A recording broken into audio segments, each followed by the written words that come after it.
പക്ഷെ റിഹേഴ്സൽസ് എനിക്കും ഉണ്ടായിരുന്നു. ശരിക്കും ഞാൻ ചെയ്യേണ്ടതായിരുന്നു. പക്ഷെ എന്താന്ന് വെച്ചാൽ ഞങ്ങൾ സ്പോട്ടിൽ പോയി നിന്ന് അല്ലല്ല, എന്റെ കോസ്റ്റ്യൂം കണ്ടപ്പോ സാൻഡി മാസ്റ്റർ പറഞ്ഞു ഈ കോസ്റ്റ്യൂമും ഈ ഔട്ട്ഫിറ്റും തമ്മിൽ ഒരു ചർച്ചയില്ല, അതുകൊണ്ട് മഹിമ ചെയ്യേണ്ടെന്ന്. എനിക്ക് ഭയങ്കര വിഷമായി. ഞാൻ 2 ദിവസം റിഹേഴ്സൽ ചെയ്തല്ല. ഷെയ്ൻ കളിക്കുന്ന എല്ലാ സ്റ്റെപ്സും ഞാൻ റിഹേഴ്സൽ ചെയ്തതാണ് പടത്തിന് വേണ്ടിയിട്ട്. പക്ഷെ അവിടെ പോയിന്നപ്പോ എന്റെ കോസ്റ്റ്യൂം കണ്ടപ്പോ ഒരു പറഞ്ഞു ഈ കോസ്റ്റ്യൂമിന് ഇത് ചേരുന്നില്ല, അപ്പൊ നമുക്ക് ഒഴിവാക്കാം, ക്ലാസിക്കൽ ഡാൻസ് മാത്രം കളിച്ചാൽ. സാൻഡി മാസ്റ്റർ ആയിരുന്നു പിന്നെന്താന്ന് വെച്ചാൽ എനിക്ക് സംവേർ ഇൻസൈഡ് ഷെയ്ൻ ഇത്ര നന്നായിട്ട് കളിക്കുന്നുണ്ടല്ലോ, ഇനിയിപ്പോ നമ്മള് കൂടെ കളിച്ച് കൊളാക്കണ്ടല്ലോ ഉണ്ടായിരുന്നു മൈൻഡില്. അപ്പൊ അതുകൊണ്ട് ഞാൻ വഴക്ക് വിടാനൊന്നും പോയില്ല. പിന്നെ എനിക്ക് ക്ലാസിക്കൽ ബെറ്റ് ഉണ്ടായിരുന്നു സിനിമ, ഒരു ക്ലാസിക്കൽ പോർഷൻ ഉണ്ടായിരുന്നു സിനിമ, അത് ഞാൻ ചെയ്യുന്നു. So as a dancer 7. As a politician പൊളിറ്റിക്സിലൊക്കെ എങ്ങനെ? സീറോ നോളജ് ആണ് എനിക്ക്, ഒന്നും അറിഞ്ഞൂടാ. സീറോ. നെഗറ്റീവ് ഉണ്ടെങ്കിൽ അതും തരാം. ആസ് എ ഫ്രണ്ട് എത്ര റേറ്റിംഗ്സ് കൊടുക്കും? As a friend, as long as you are okay if I don't pick up your calls or respond to your messages, അങ്ങനെയാണെങ്കിൽ 10 on 10.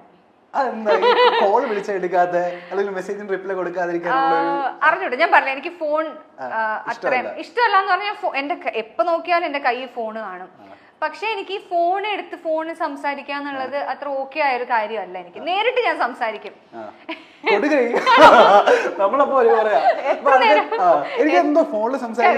അല്ലേ, അങ്ങനെയുള്ള ആൾക്കാരുണ്ടാവും.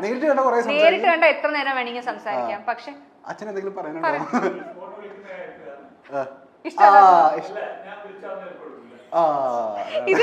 ഇത് ഫ്രണ്ട്സിന്റെ കാര്യത്തിൽ മാത്രല്ല, വീട്ടിൽ അച്ഛാ ഇതൊക്കെ നമുക്ക് പിന്നെ പറയാം.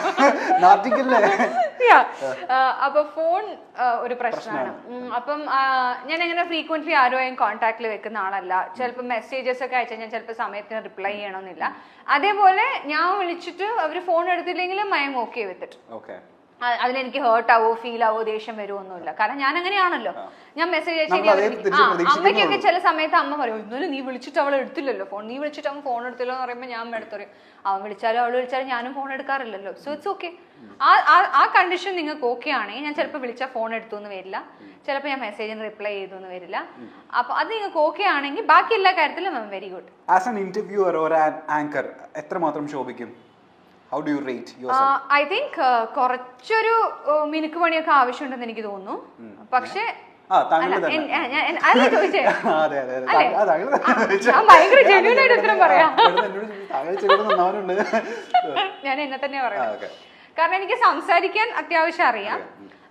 പക്ഷേ ഇതെനിക്ക് പരിചയമില്ലാത്ത പ്രൊഫഷനാണല്ലോ. ഞാൻ ആങ്കറിംഗ് ഒന്നും ചെയ്തിട്ടില്ല, പരിചയമില്ലാത്ത പ്രൊഫഷനാണ്. പക്ഷെ കുറച്ചൊരു മിനുക്ക് പണിയൊക്കെ കിട്ടിയാൽ അത്യാവശ്യം ഡീസെന്റ് ആയി ചെയ്യാൻ പറ്റുമെന്ന് എനിക്ക് തോന്നുന്നു. കാരണം എല്ലാ ഇന്റർവ്യൂസിലും ഭയങ്കര ഹൈപ്പർ ആക്റ്റീവ് സംസാരിക്കുന്നുണ്ട്. സോ പിന്നെ എനിക്ക് ഐ എം കുറച്ച് കോൺഫിഡന്റ് ആയ പേഴ്സണാണ് ഞാൻ. അങ്ങനെ ഒരു അണ്ടർ കോൺഫിഡന്റ് ആയത് അത്ര ഷൈ ആയിരുന്നു. സിനിമയിൽ വരുന്നത് വരെ ഞാൻ ഭയങ്കര ഷൈ ആയിരുന്ന പേഴ്സൺ ആയിരുന്നു, ഒട്ടും കോൺഫിഡൻസ് ഇല്ലാത്ത പേഴ്സൺ ആയിരുന്നു. അതൊക്കെ സിനിമ എനിക്ക് തന്ന നല്ല കാര്യങ്ങളാണ്. I became more confident. നാണമൊക്കെ മാറിപ്പോയി. പണ്ട് ഭയങ്കര ചമ്മലായിരുന്നു എനിക്ക്, ആൾക്കാരോട് സംസാരിക്കാനൊക്കെ ഭയങ്കര ചമ്മല, അതൊക്കെ പോയി. അപ്പം കുറച്ചൊരു ചെറിയൊരു പ്രാക്ടീസും ലേണിംഗും ഒക്കെ ഉണ്ടെങ്കിൽ ഒരു 8 as an anchor. As an English literature graduate എത്ര റേറ്റ് കൊടുക്കും? ഞാൻ കറസ്പോണ്ടൻസിലാണ് ചെയ്തത്. സോ അതിൽ ഞാൻ എത്രത്തോളം, സോ അതുകൊണ്ട് നമ്മൾ നോർമൽ ടോക്കിംഗ് ആണെങ്കിൽ എനിക്ക് സംസാരിക്കാൻ പറ്റും. പക്ഷെ ഒരു എന്താ പറയാ ഒരു ഡിഗ്രി എന്നുള്ള രീതിയിൽ നോക്കുമ്പോൾ അല്ലെങ്കിൽ ഒരു പ്രൊഫഷണൽ സൈഡിൽ നോക്കുമ്പോൾ ഞാൻ എത്ര ഗുഡാണെന്ന് എനിക്ക് അറിയില്ല. സോ ഒരു 6 മതി. ഇനി അമ്മയുടെ പാത പിന്തുടരാൻ എപ്പോഴെങ്കിലും ആഗ്രഹിച്ചിരുന്നു? അതായത് ടീച്ചർ ആവാൻ ഉള്ള ആഗ്രഹം ഇല്ലായിരുന്നു ശരിക്കും പറഞ്ഞാൽ. ഇല്ലായിരുന്നു ശരിക്കും, ടീച്ചർ ആവണം എന്നുള്ളൊരു ഐഡിയ ഇല്ലായിരുന്നു എനിക്ക്. ഞാൻ സ്കൂളിൽ പഠിക്കുന്ന സമയത്ത് ബയോമെഡിക്കൽ എഞ്ചിനീയർ അല്ലെങ്കിൽ ഒരു ഡോക്ടർ, ഇത് രണ്ടും മാത്രമായിരുന്നു എൻ്റെ ഓപ്ഷൻസിൽ ഉണ്ടായിരുന്നത്. പിന്നെ സിനിമ വാസ് ദേർ, അത് പണ്ട് തൊട്ടേ ഉണ്ടായിരുന്നു സിനിമ എന്നുള്ളത്. പക്ഷെ ടീച്ചിങ് പ്രൊഫഷനിലോട്ട് ഞാൻ പോകുമെന്ന് ഞാൻ ഒരിക്കലും വിചാരിച്ചില്ല. പിന്നെന്താന്ന് വെച്ചാൽ ബയോളജി എടുക്കുമ്പോൾ നമ്മൾ മെയിൻ എടുക്കുമ്പം പ്രാക്ടിക്കൽസ് ഉണ്ടാവുമല്ലോ, അപ്പൊ അത് അറ്റൻഡ് ചെയ്യണമല്ലോ. അപ്പൊ സിനിമ ചെയ്യുന്ന സമയത്ത് അത് പാരലലി ചെയ്യാന്നുള്ളത് പോസിബിൾ ആയ കാര്യമായിരുന്നില്ല. അങ്ങനെയാണ് ഞാൻ ഇതിലോട്ട് മാറിയത്. പിന്നെ ഇത് എന്താന്ന് വെച്ചാൽ എനിക്ക് കുറച്ചുകൂടി ഈസി, അമ്മ വീട്ടിലുള്ളത് കൊണ്ടായാലും ഹെൽപ്പ് ചെയ്യുമ്പോൾ ഞാൻ ഇപ്പൊ ഷൂട്ടിന് പോവുകയാണെങ്കിലും കാര്യങ്ങളും ഒക്കെ ആണെങ്കിൽ അമ്മയ്ക്ക് ഹെൽപ്പ് ചെയ്യാൻ പറ്റും എന്നെ. എക്സാംസിനായാലും അമ്മയ്ക്ക് പ്രിപ്പയർ ചെയ്ത് തരാൻ പറ്റുമെന്നുള്ള ഒരു കോൺഫിഡൻസിലാണ് അത് ഈ സൈഡിലോട്ട് ഇങ്ങോട്ട് പോയത്. പക്ഷെ നമുക്കൊരു ടീച്ചിങ് സ്കില്ല് ഉണ്ടായിരുന്നു പലരും പറഞ്ഞിട്ടുണ്ട്. കാരണം സ്കൂൾ പഠിക്കുന്ന സമയത്ത് ഞാൻ എന്റെ ഫ്രണ്ട്സിനൊക്കെ ക്ലാസ് എടുത്ത് കൊടുക്കുമായിരുന്നു. ജയിക്കുമായിരുന്നു. എന്റെ ഫ്രണ്ട്സ് ആ സമയത്ത് എന്ത് ചെയ്യുന്ന വെച്ചാൽ ഈ എക്സാമിന് തൊട്ട് മുമ്പ് നമുക്കുള്ള ഒരു പ്രിപ്പറേഷൻ ഉണ്ടല്ലോ, ആ സമയത്ത് എന്റെ ഫ്രണ്ട്സ് ഒക്കെ ശരിക്കും പറഞ്ഞാൽ വന്ന് ആ ഒരു ലാസ്റ്റ് ഒരു 30 minutes ഞാൻ ക്രിസ്പായിട്ട് കാര്യങ്ങളൊക്കെ പറഞ്ഞു കൊടുക്കും. എനിക്കറിയാം ക്ലാസ്സിൽ ഒരാളുണ്ടായിരിക്കും നന്നായിട്ട് പഠിക്കുന്ന ആരെങ്കിലും ഒരുത്തി ഉണ്ടായിരിക്കും. പഠിക്കാത്ത പിള്ളേരൊക്കെ വന്നിട്ട് അവസാന 30 minutes അവരുടെ അടുത്ത് വന്ന് നിൽക്കാൻ എന്തെങ്കിലും കിട്ടാൻ സ്കൂളിൽ ഞാനായിരുന്നു. എത്ര പേര് ജയിപ്പിച്ചു? അതെനിക്കല്ല, ഞാൻ കാരണം എത്ര പേര് ജയിച്ചു എന്ന് എനിക്കറിയില്ല. പക്ഷെ സ്കൂൾ പഠിക്കുന്ന അതെന്റെ ടാസ്ക് ആയിരുന്നു. അതെന്റെ ടാസ്ക് ആയിരുന്നു. പക്ഷെ എക്സാം തുടങ്ങി കഴിഞ്ഞു കഴിഞ്ഞാൽ പിന്നെ ഒരാൾ വിളിച്ചാൽ ഞാൻ തിരിഞ്ഞു നോക്കില്ലായിരുന്നു. ഫുൾ കോൺസെൻട്രേഷൻ ആ ടൈപ്പ് ആയിരുന്നു. അപ്പം ഈ ക്ലാസ്സിൽ ഉണ്ടാവുമല്ലോ നല്ലോണം പഠിക്കുന്ന കുട്ടികൾ. ഇപ്പം ഫ്രണ്ട്സ് ചോദിക്കുമല്ലോ, എടാ ഈ ഇതിന്റെ ചോദ്യത്തിന്റെ ഉത്തരം ഞാൻ തന്നെ എഴുതിയിട്ടില്ല എന്ന് പറഞ്ഞു. ഞാൻ നമ്മള് കഷ്ടപ്പെട്ട് പഠിക്കുന്നതിന് ഗുണം നമുക്ക് ഉണ്ടാവണമല്ലോ, അങ്ങനെ എല്ലാവർക്കും പറഞ്ഞു കൊടുക്കാൻ പറ്റുമോ? So I was like that. അപ്പൊ നന്നായിട്ട് പഠിക്കുന്ന കുട്ടിയായിരുന്നു. ഈ പുറത്ത് വന്നതിന് ശേഷം പുറത്ത് എക്സാം ഒക്കെ കഴിഞ്ഞ് വരുമല്ലോ, ചോദിക്കുമല്ലോ എങ്ങനെയുണ്ടായിരുന്നു എക്സാം? കുഴപ്പമില്ലായിരുന്നു, എനിക്ക് ഒട്ടും മാർക്ക് ഉണ്ടാവില്ല എന്ന് പറയുന്ന ടീമായിരുന്നു. പക്ഷെ എക്സാം റിസൾട്ട് വരുമ്പോൾ നല്ല മാർക്ക് ആയിരിക്കും. ഇത് കഴിഞ്ഞിട്ട് ഫ്രണ്ട്സ് മറ്റേ പേപ്പർ ഇല്ല, എന്റെ ഫ്രണ്ട്സിനൊക്കെ അറിയാം ഞാൻ ഇങ്ങനെയാന്ന്, അതുകൊണ്ട് കുഴപ്പമില്ല. അതാണ് ഞാൻ പറഞ്ഞ ചില കണ്ടീഷൻസ് ഉണ്ട്. ഈ കണ്ടീഷൻസ് ഒക്കെ നിങ്ങൾ ഓക്കെ ആണെങ്കിൽ I M good friends with you, അല്ലെങ്കിൽ അല്ല. ഇപ്പൊ ഒരു കാര്യം മനസ്സിലായി, അതായത് അമ്മേനോട് നമ്മൾ ഇപ്പോഴാണ് സംസാരിക്കുന്നത്. അമ്മയുടെ ആ ഒരു ആക്റ്റീവ്നെസ്സും ആ സംഭവങ്ങളൊക്കെ കിട്ടിയിട്ടുണ്ട് നമുക്ക്. എനിക്ക് എനർജി എന്റെ അമ്മേന്റെ അടുത്ത് കിട്ടിയത്. സാധാരണ ഇംഗ്ലീഷ് ടീച്ചേഴ്സ് അധികം സംസാരിക്കില്ല, ഭയങ്കര ജാടയായിരിക്കുമല്ലോ അല്ലേ? ഒരു കണ്ണടയൊക്കെ വെച്ചിട്ട് ഇങ്ങനെ മാത്രം പിള്ളേരെ നോക്കുന്ന ടീച്ചേഴ്സിനെ നമ്മൾ കണ്ടിട്ടുള്ളൂ. പക്ഷെ നമ്മളിങ്ങനെ പേടിപ്പിച്ചു. പക്ഷെ അങ്ങനെയല്ല അല്ലേ?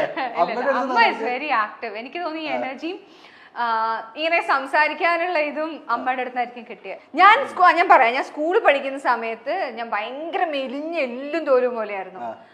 സ്കൂളിൽ എന്ന് പറഞ്ഞാൽ ഒരു 9th 8th 9th ഒക്കെ പഠിക്കുന്ന സമയത്തൊക്കെ. പക്ഷെ ഇത് അങ്ങനെ ഭയങ്കര പോപ്പുലറായ ഇരട്ടപ്പേരൊന്നും അല്ല. പക്ഷെ എന്റെ ക്ലാസ്സിലെ ബോയ്സ് ഒക്കെ എന്നെ ഉണക്കമത്തി എന്ന് വിളിക്കുമായിരുന്നു.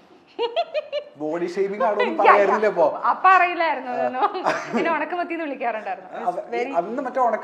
ഇപ്പൊ വന്ന് കാണുന്നെ അവന്മാരൊക്കെ പറയണ്ട എന്താ വിളിച്ചിരുന്നത് നോക്കണോ തമിഴ് മലയാളം അത്രയൊന്നും വേണ്ട, എന്നാലും അത്യാവശ്യം ഡീസന്റ് ആയിട്ട് ഉണ്ടല്ലോ ഇപ്പൊ.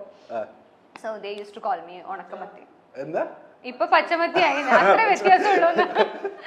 നമ്മളെ ഇന്റർവ്യൂ വൈൻഡ് അപ്പ് ചെയ്യുന്നതിന് മുന്നേ എനിക്ക് ഒരാഗ്രഹമുണ്ട്. എന്റെ വായിന്ന് നല്ല ചീത്ത കേട്ടിട്ട് ഇന്റർവ്യൂ വൈൻഡ് അപ്പ് ചെയ്യാം. അത് താങ്കളുടെ ആ പയ്യന്നൂർ ഭാഷയില് കാസർഗോഡ് ഭാഷയിൽ മതി. കാസർഗോഡ് ഭാഷയിൽ നല്ല ചീത്ത കണ്ടു വിളിച്ചിട്ട് ഇന്റർവ്യൂ. സത്യം പറയട്ടെ, തെറി വിളിക്കാന്ന് എനിക്ക് അറിഞ്ഞൂടാ.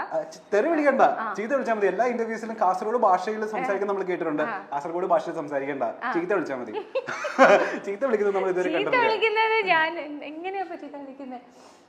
മുഖം പൊട്ടുന്ന ചീത്ത ആയിക്കോട്ടെ, കരഞ്ഞിട്ട് അറിയണോ? ഞാൻ പേടിപ്പിച്ചാൽ മതി, ഞാൻ ചീത്ത പറഞ്ഞാൽ മതി. അങ്ങോട്ട് ചീത്ത വിളിക്കണം അല്ലേ? യാഗോസ്മയത്തി എന്തോ ഒരു വന്നില്ലേ, നീ കരിക്കര ആയിക്കൊണ്ടിരിക്കുന്നത്. എന്ത് നമ്മൾ ഓരോ കേട്ടിട്ട് ഞാൻ എന്തിനു കരിക്കര ആക്കുന്നത്? നീ അപ്പൊ ഞാൻ വന്നിട്ട് ഞാനില്ല ചോപ്പ് ഡ്രസ് ഇട്ടിട്ട് വന്നത് നീ കണ്ടിട്ടേ, നീ എന്തിനു ചോപ്പ് ഇട്ടിട്ട് വന്നിനെ? അപ്പൊ എന്നോട് ചെല്ലണ്ടേ? നീ ചോപ്പ് ഇടുന്നെങ്കിൽ ഞാൻ മാറ്റിട്ട് വരുന്നില്ലേ? എന്ത് ചോപ്പിട്ടൊരു മാച്ച് ആക്കാൻ എന്ത് നിന്റെ നീ നിരിച്ചത്? മലയാളത്തിൽ പറയണോ? മലയാളത്തിൽ ചിത്രം